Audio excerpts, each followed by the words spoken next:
영하의 한겨울이다. 한낮에도 영하 몇 도의 한파가 몰아친다.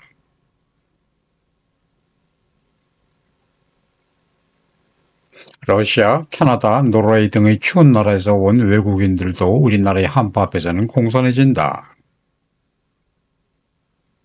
동서를 막론하고 영하권의 한겨울에는 자전거 라이딩을 종료하는 게 일반적이나 이른바 자덕들은 얼어붙은 추위 속의 라이딩을 즐기게 된다. 눈과 얼음으로 뒤덮인 계절에 라이딩을 하자면 의리를 비롯한 동계 장비가 무엇보다 중요하다. 장비들은 단열, 방수, 방풍, 통기의 기능을 지님으로써 인체를 보호, 쉼 없이 작동이 되도록 해야 한다. 그간 눈여겨보던 한겨울용 카스텔 미드레이어를 2024년 12월 초에 드디어 구입했다.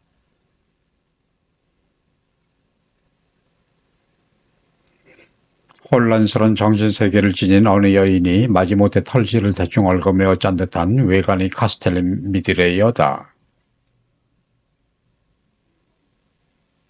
정말이지 문명생활로부터 도태된 어느 노숙자의 옷처럼 보일 정도로 깔끔함과는 거리가 멀다. 그것도 배송료 포함 약 17만 원의 해외 직구로 구입한 미드레이어가 말이다.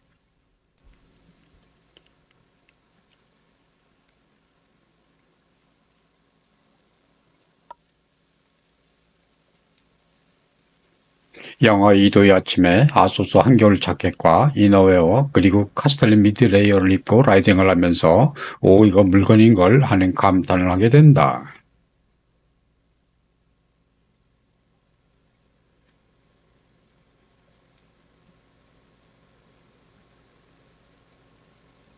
이러한 차림 및 복장으로 서울, 춘천, 독한강 자전거 길을 달리며 카스텔린 미드레이어를 테스트했다.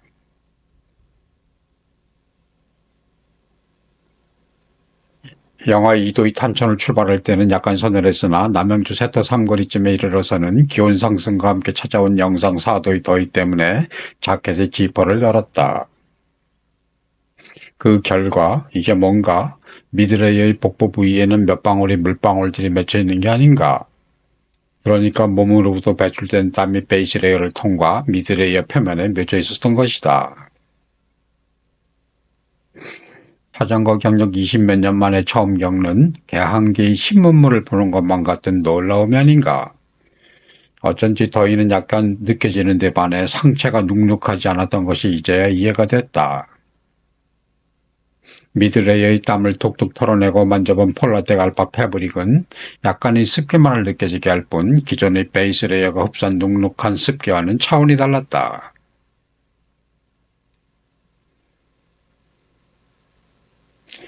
지극히 만족스러운 미드레이어임에 틀림이 없으나 그 후에도 약 300km의 거리와 다양한 온도 속을 달리며 테스트는 이어진다.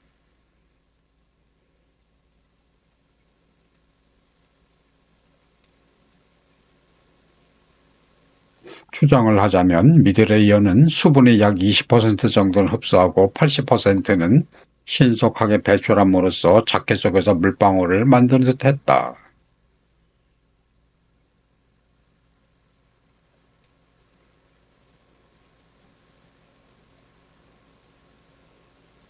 즉 물방울이 미드레이어의 섬유 표면에 맺혀 있다 해도 그것을 베이스 레이어가 흡수하지는 못하는 구조이므로 베이스 레이어와 접촉하고 있는 피부는 좀 더 쾌적한 상태를 유지할 수 있는 것이다.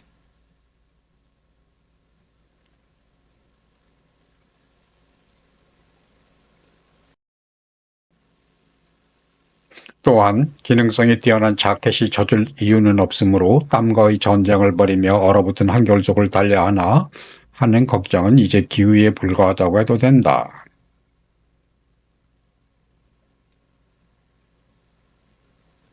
적어도 카스텔리 미드 레이어가 있는 한 좀 더 쾌적한 라이딩을 담보해도 된다는 것이다.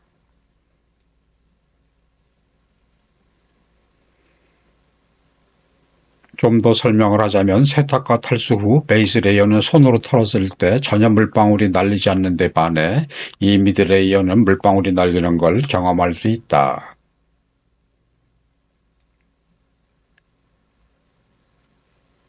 그만큼 수분 배출에 최적화된 섬이어서 건조 역시 빠르게 되는 것이다. 그러니까 미드 레이어가 좀 젖었다 싶으면 톡톡 털어서 입는 방법을 고려할 수도 있다.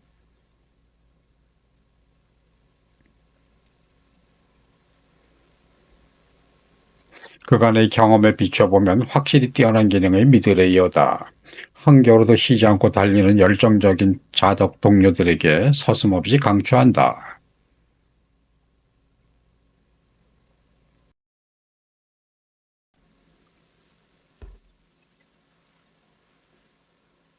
혹시라도 바이럴 마케팅이 아닐까 하는 걱정은 하지 않아도 된다. 이미 언급했듯이 해외 직구로 배송비 포함 약 17만 원에 구입한 내돈내산이다.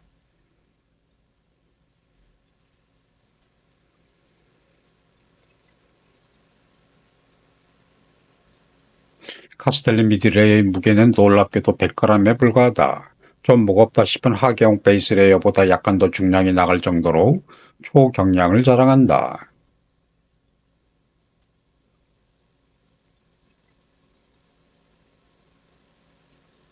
그물망 브린제 스포소모 베이스레이어는 133g이다.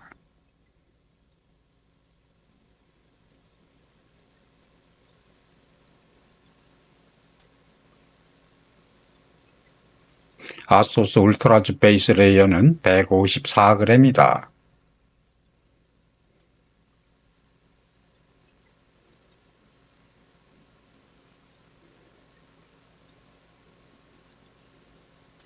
구입한 S 사이즈는 신장 170, 체중 67에 잘 맞았고 겉모습과는 달리 피부에 느껴지는 섬유 촉감은 마치 솜털처럼 부드럽기만 하다.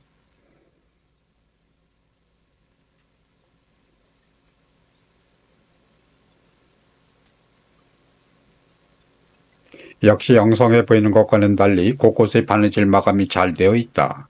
옷을 입고 벗는 데 있어서 과격한 동작만 하지 않는다면 손상 염려는 하지 않아도 된다.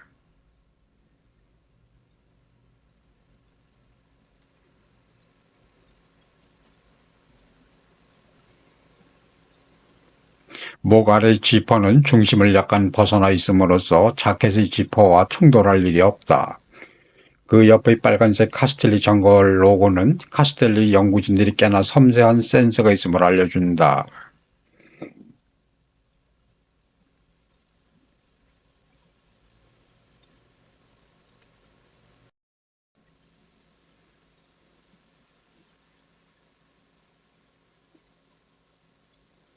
고급스러운 YKK 지퍼는 스프링 스토퍼가 정확하게 작동, 미드 레이어와 자켓을 손상시킬 일이 없다.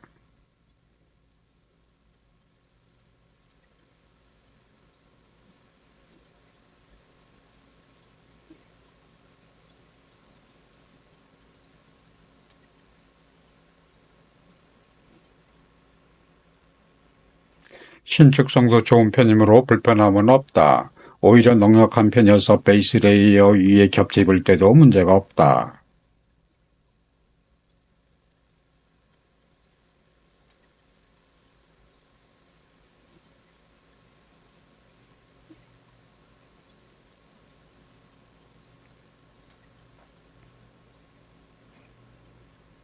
비루한 몸매의 노땅보다는 카스텔리 상업 모델이 훨씬 보기 좋을 것이다. 바디 포지티비티 어쩌고 하지만 역시 모델은 돋보인다.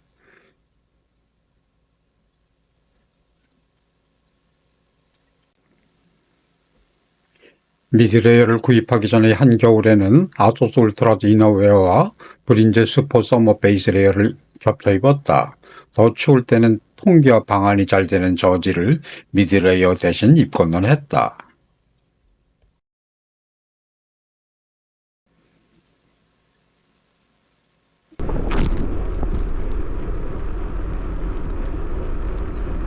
지난 2월 3일 영하 5도의 날씨에 탄천을 달리는 장면이다. 영하 5도의 초속 6m의 바람이 불고 있었으므로 체감 온도는 무려 영하 12도였다.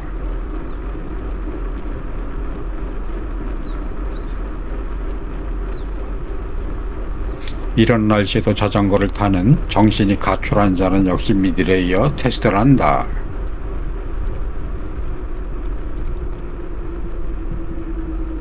이날의 복장을 살펴보자면 위에는 아소스 울트라즈 베이스 레이어, 카스텔리 미드 레이어, 아소스 울트라즈 자켓이고 아래에는 브린제 베이스 레이어와 카스텔리 솔파스 윈드빗 타이츠를 입었다. 한겨울용으로 중무장을 한 셈이어서 애초에 동사할 일은 없다. 손에는 우리나라의 한겨울 정도는 가볍게 커버하는 장갑을 꼈고 발은 동계형 신발과 몽골산의 볼륨 있는 캐시미어 양말로 보온을 해준다.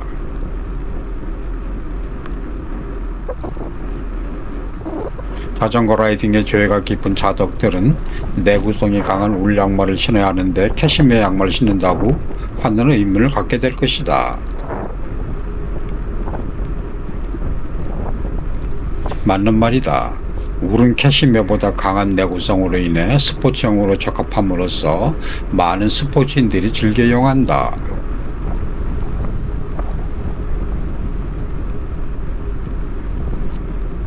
그럼에도 캐시미어 양말을 신는 것은 자전거 라이딩을 하면서 걸을 일이 거의 없기 때문이다.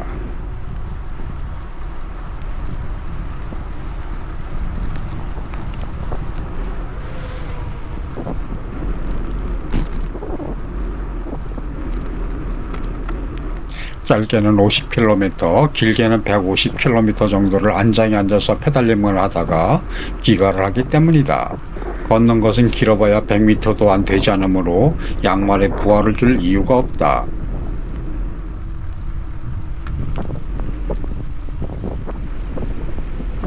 그러나 걸을 일이 많은 인도나 싱글 코스의 산악 라이딩을 한다면 당연히 울 양말을 선택한다.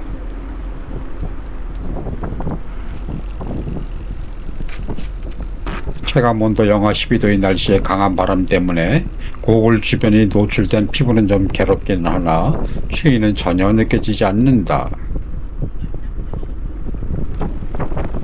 그리고 무엇보다 땀으로 인한 축축함 따위는 체감되지 않는다.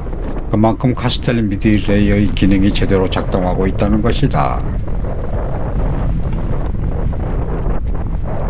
두루 마음에 드는 미드레이어다. 역시 강추한다. 그러고 보니 강추라는 말을 유난히 많이 하고 있다.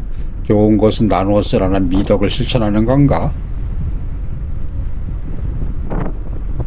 기왕에 추천을 하는 김에 좀 더 하자면 이 미드레이어는 러닝과 등산에도 잘 어울린다.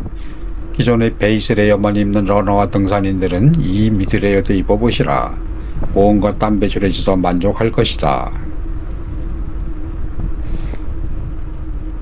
카스텔리 연구진들은 영하의 라이딩을 하면서 폴라텍 알파 소재가 훌륭한 단열재가 될 것으로 판단, 프로토타입의 연구 끝에 이 미드레이를 탄생시킨다. 그들은 카스텔리에서 만든 다양한 소재의 베이스 레이어와 특히 이 미드레이어가 잘 어울린다는 것을 언급한다. 그러나 리뷰가 그렇듯이 아소스 울트라와도 나무랄 데 없이 잘 어울렸다.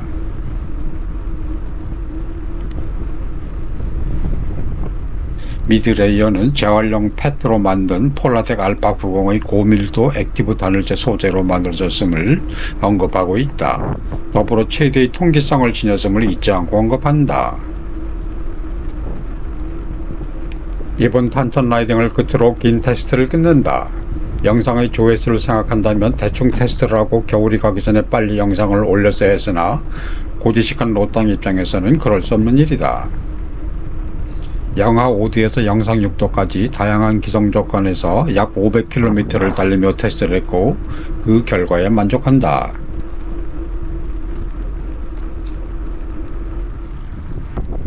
카스텔리 미드레이어는 자전거를 비롯한 열정적인 스포츠에 좋은 의류이며 틀림없다는 걸 다시 한번 언급하며 마무리를 한다.